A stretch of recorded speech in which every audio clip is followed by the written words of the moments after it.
What up, people? It's your boy, the host with the most. I do not brag or boast, and I'm coming to you guys live from coast to coast. It's your boy. I'm Chris the Don One. Feel free to hit the subscription button, the notification bell. Share this with your friends, family, as well as your followers. Story time, story time, story time. I got a great story for you.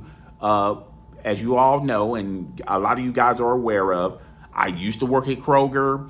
I had great time at Kroger. I had some good times. I had some bad times, and I figured, all of this stuff that happened to me at Kroger, I felt like I should put this on video. If you guys are enjoying these stories, please hit me up in the comments section.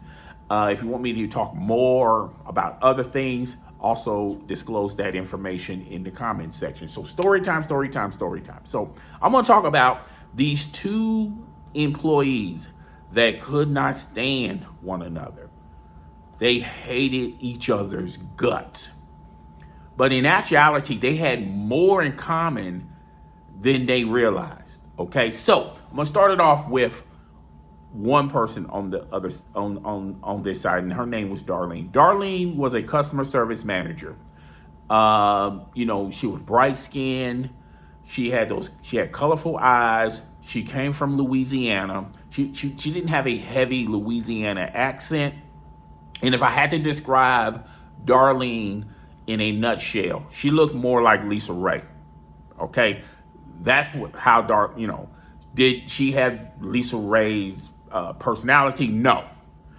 Darlene was very vanilla with her personality. Okay, and on the other side of the spectrum was this cashier, and her name was Beverly. Beverly has been working with Kroger for many moons. Darlene has too, but Beverly has been working for Kroger.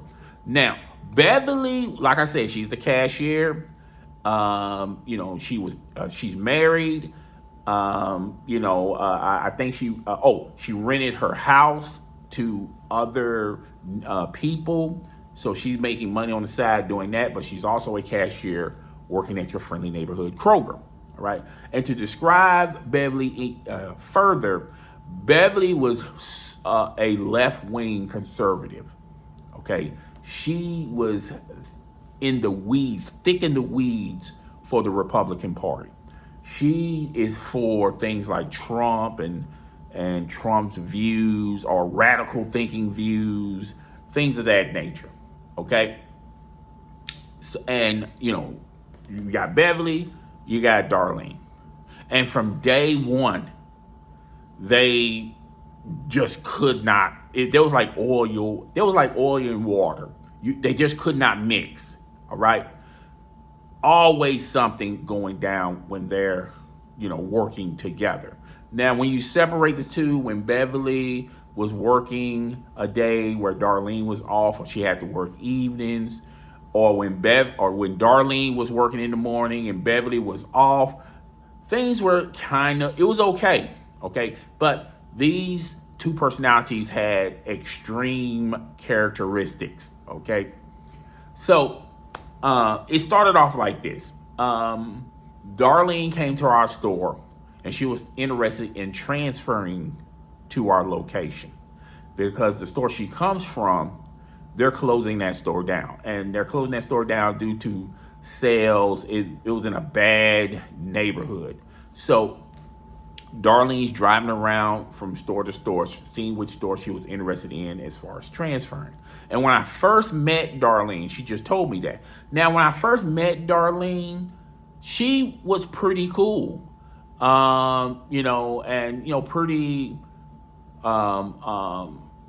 pretty easygoing.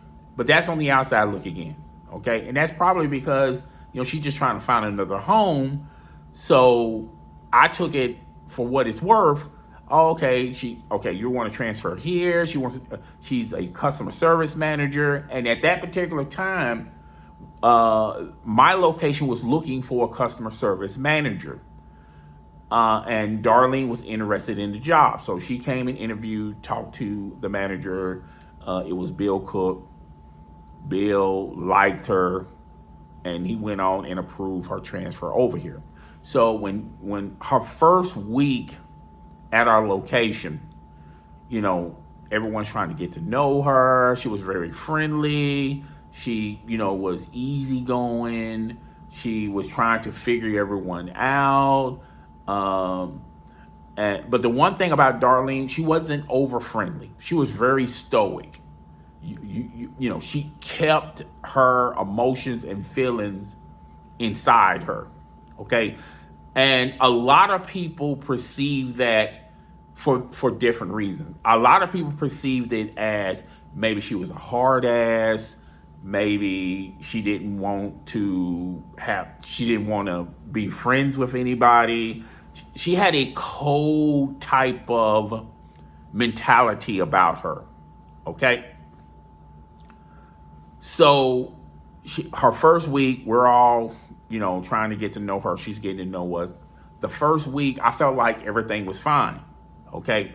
But the second week and the third week, you can tell Darlene and Beverly were not going to get along. All right. Because Beverly was very cool with the previous customer service manager. And the previous customer service manager, and Beverly, they got along extremely well. That customer service manager let Beverly do whatever she wanted to do. Beverly ran roughshod on the front end. Okay. She would call out a lot, but she would never write Beverly up or talk to Beverly about it. So she let Beverly do her own thing. And now the old customer service manager, she is retiring. Okay. She done had her tour duty at Kroger. She's been there well over 30 years. So she's in the process of retiring. And Beverly took it, out of all the people in the store, Beverly took that very hard. Because, like I said, her and Beverly were cool. Beverly liked her. She liked Beverly.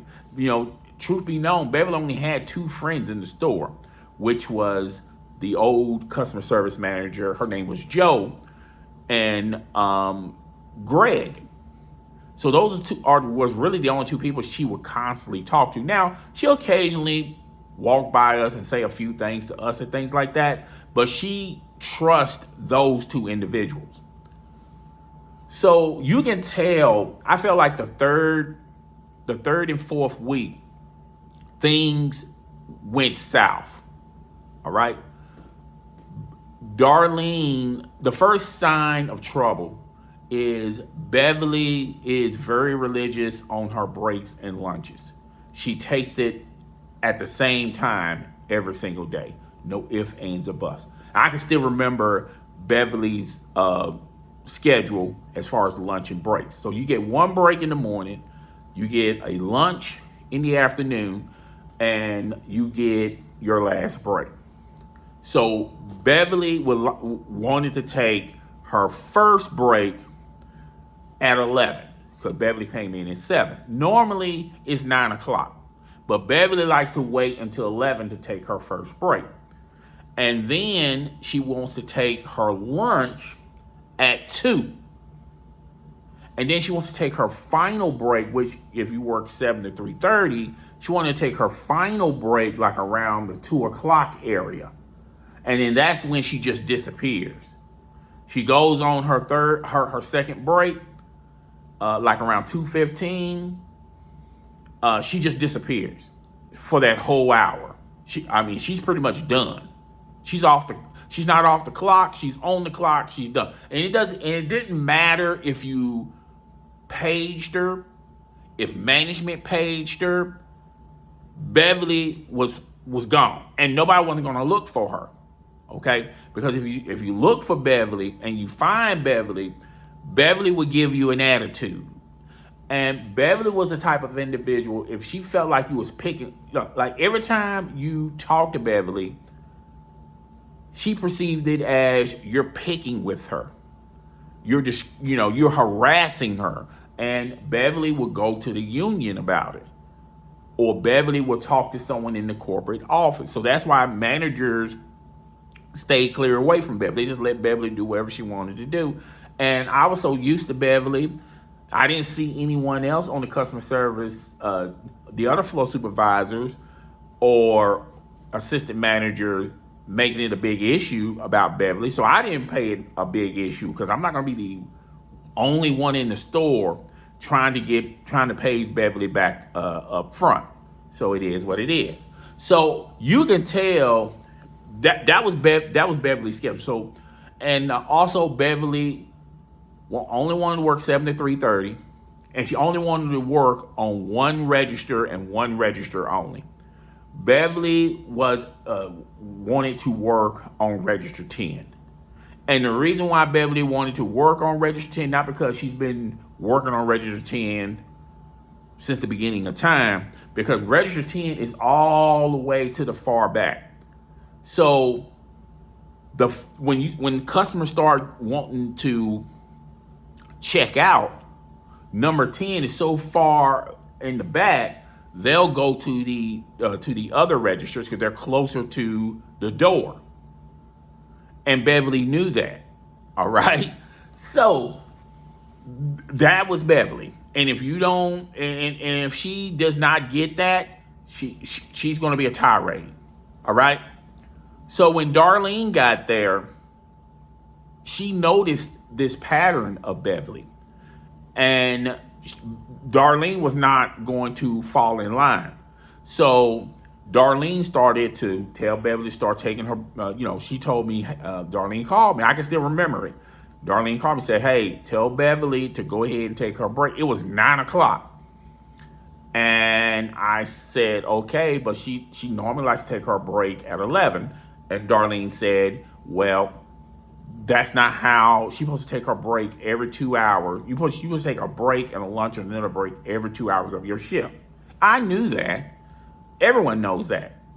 But Beverly does not care. So I walk up to Beverly's register and I told Beverly, hey, I'm going to take over for you. And then Beverly said, what you want me? So Beverly perceived it as me wanting her to do something for me. And I had to tell Beverly, I said, no, Darlene wants me to take over for you so you can go take your break. And then Beverly talked to me, said, I don't take my break at 9, I always take it at 11. I said, I understand that, but Darlene wants you to take your break at 9, okay? So she went on and went for it. She put up a little scuffle about it, but she went on and did it, okay? So when 11 o'clock hits, okay, get another phone call from Darlene. Go ahead and relieve Beverly for her lunch. Now, I'm not going to go back and forth with Darlene, okay? Because I told her at 9 o'clock how Beverly wanted her breaks and lunches. Obviously, Darlene is not going with this protocol. So it ain't no sense going back and forth with Darlene. I walk over there to Beverly, and then Beverly turns around, looked at me, and she goes, what now? And I'm going like, hey, don't get mad at me. Don't shoot the messenger. This is just Darlene's telling me to relieve you so you can go take your lunch. Beverly got upset. She said, now, Chris, I take my lunch later. And I said, I understand that. But, Darlene wants you to take it at 11. So Beverly took her lunch at 11. Now, breaks are 15 minutes, lunch are 30 minutes. And when Beverly was getting her way, Beverly would come back. When she takes her first break, she'll be back within 15 minutes. When she takes her lunch, she'll be back within 30 minutes. This is the first time Beverly came back late for her lunch. So, and she was doing this for like over a week. Darlene would let it slide, but she just continues to come in late. And she wasn't clocking in late. She would literally come in the store, because we have 2 time clocks. We have one up front, we have one in the back. She'll walk all the way to the back, clock back in for lunch, and just sit around the break room. And Darlene would literally had to page her. And Beverly wouldn't come back. Beverly would just sit back there, and then after, she'd be gone for like almost an hour, and then she'll finally come back. Well, that was the straw that broke the camel's back. And then it was beefaroni after that. And Darlene would complain to Beverly, to management, to Mr. Cook. But Mr. Cook was an easygoing manager. He didn't believe in beefs or stress or anything like that. He said, hey, look, as long as the store is making money, he was kind of passive aggressive about it. And he just didn't want no issues with Beverly. Nobody don't want no issues with Beverly. Because Beverly is a talking machine. She can talk circles around you. And you just don't want to, it's just best to just let her do what she wants to do. All right? Because everyone else in the store is falling in line. We all know what Beverly is. All right? So, I knew it was going to be trouble. I knew it was going to be trouble in the foreseeable future. And from there on, every time Darlene would instruct Beverly to do something, it was always tension. Like Darlene, normally with the other customer service manager, we didn't have to worry about candy and cigarettes. So Darlene said, you know what? When we're slow, fill up the candy. Someone goes to, she wanted me to go to the office and fill up the cigarettes. And then while we're slow, if there's merchandise left over, Darlene wanted us to put it back on the shelf. No one else had a huge issue with it, but guess who had an issue with it? Beverly. Because Beverly just wants to sit by her register, read her newspapers, and clip coupons when on slow days. When we have slow hours, that's all she wanted to do was drink her coffee, read her newspaper, clip coupons, occasionally get on the phone and talk to Greg because Greg was on the self-checkout. And that Darlene was infuriated about that. She was upset about that. That would tick Darlene off. So every time she would see a Beverly do that, she would make Beverly go do something. And if you was around Beverly talking to her, that really rubbed Darlene the wrong way. And you would get in trouble. So everyone got the memo, hey, when Darlene's there, stay away from Beverly, okay? Because you don't want to be in her target sites because she's already got Beverly in the scope. So this, for years, they're going back and forth. They're going back and forth, arguing with one another, okay? And the funny thing about Darlene and Beverly, that even though they could not stand each other, they really had a lot of things in common. Okay, a lot of things in common. Because Beverly, even though she was more right-wing Republican, Darlene was pretty much in that same mindset anyway. Okay, now as far as voting, they may vote differently occasionally, but their idealisms were pretty much on the same level. And you would say to yourself, okay, because Darlene, she was very, and I told her this, Darlene could come off very bougie, okay? Like she's better than everyone.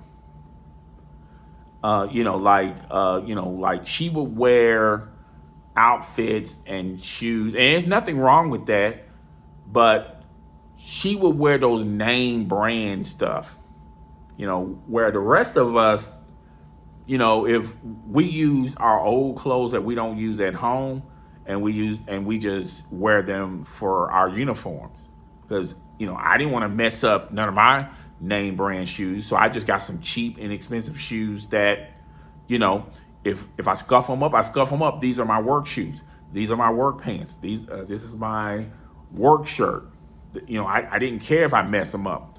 But Darlene, she would, wear all her name brand stuff to the workplace.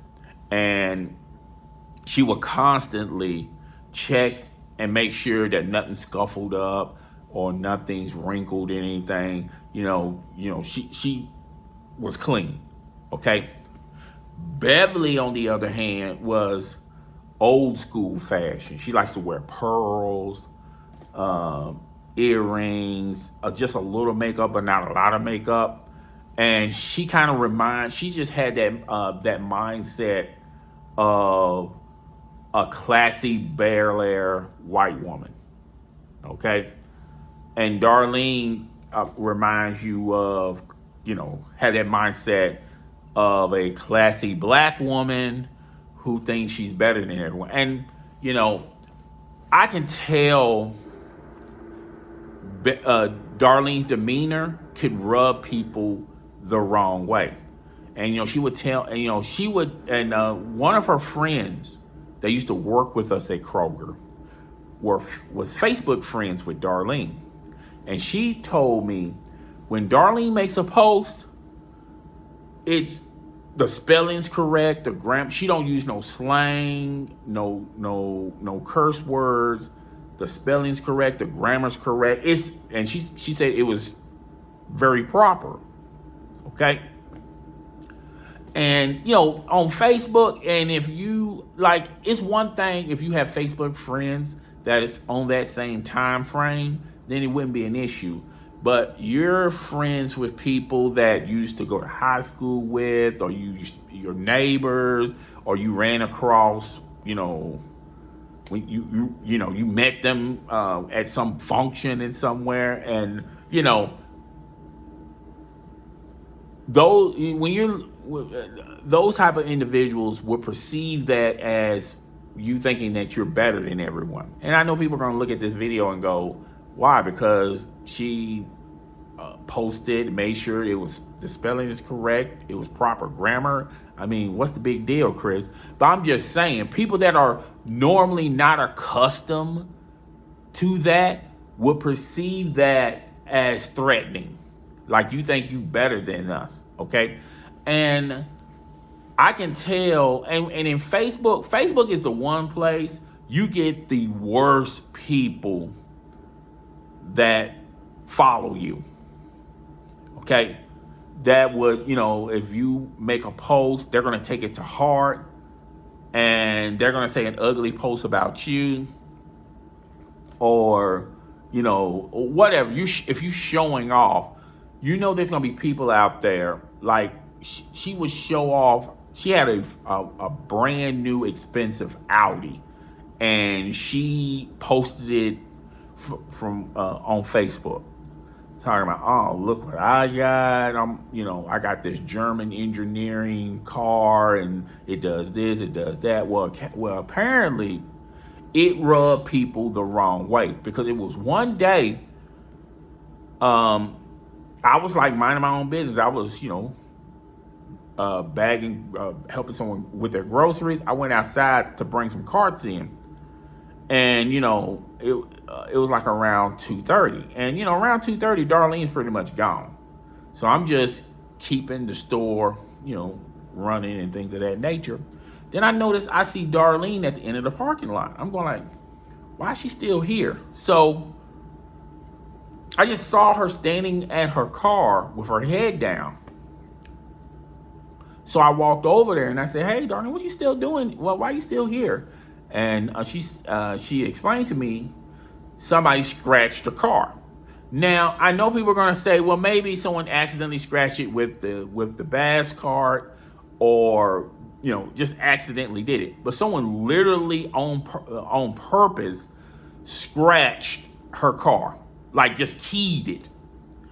And she was taking pictures of it. She called the police. She was taking pictures of it. And she wanted me to take a picture of it while she was next to it. And she wanted me to take another picture, and she was like behind me. And she took the picture, and she was going through her pictures, and she was asking me what I think about these pictures, because she wanted to make sure the pictures showed the damage. So I'm looking through the pictures, making sure that everything's on the up, and I see this one picture of her reflection where the scratch is, and you can visibly tell that she was about to cry. She was devastated, okay? Not because her car got keyed, it's because who would be that? Who would do that? Because they're literally doing that on purpose. All right. So, a lot of she went to the store and asking Mr. Cook about the security cameras. Would they pick up something? Well, in that certain part of the parking lot, Mr. Cook said that the cameras can't see anything there because they're not really pointed in that area.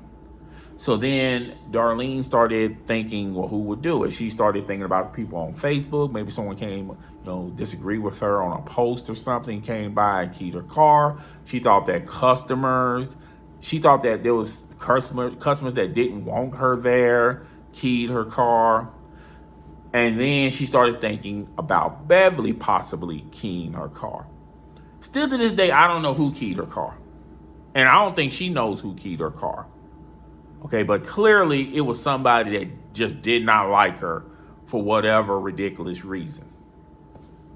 And like I said, Darlene can come off as a hard ass, and you really have to earn Darlene's respect. Not more so, you have to really earn Darlene's trust. Darlene has to fully trust you. Not 10% trust you, 50% trust you, or 90% trust you. She has to fully trust you. And it was very few and far between people that she trusts. I feel like out of the 5 years I worked with her, she still works over there. Out of the 5 years I worked with her, she only trusted one person. And it was a bagger. Everyone else, she might work with them, she might talk to them, and you might have a good relationship with her, but she don't fully trust you, okay? Because she would. Another thing about Darlene, I thought was kind of weird, was when she be around me, she would be telling me about,